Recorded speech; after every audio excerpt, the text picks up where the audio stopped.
Hi, Ian Dainty with 101 Marketing Questions for Business Growth. And we're moving right along here. And today we're going to ask question 34, which is what questions do your marketers get most often from clients and prospects? Now, these aren't objections that they get, it's questions that they get.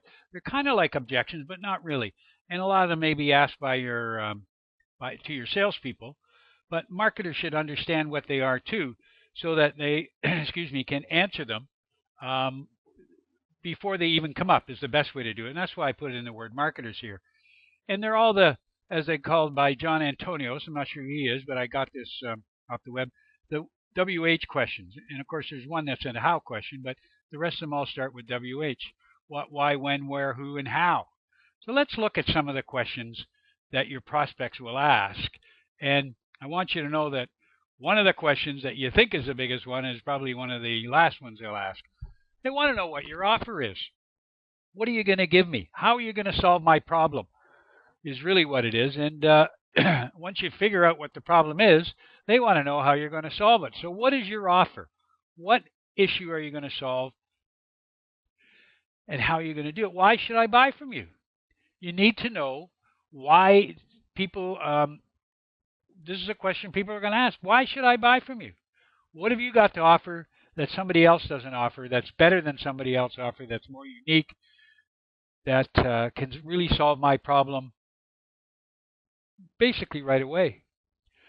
Who's bought from you? What other people have bought from you in the past? And what did they say about you? So who else has bought from you? What did they say? Testimonials, case studies. The greatest way to get people is called social proof. And the best type of social proof you can get are case studies and testimonials. And we've been through that, and I'm going to go through it again.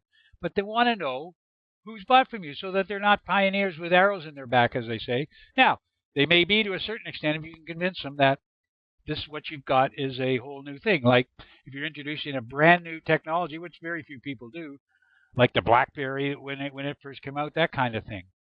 So the PC. So, that had such a compelling offer that nobody else had bought it. But anyway, who has bought from you? What did they say? Excuse me. When can you deliver?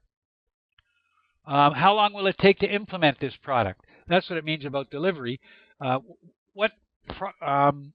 will it affect in my organization? So all of those things come into when can you deliver? And finally, how much?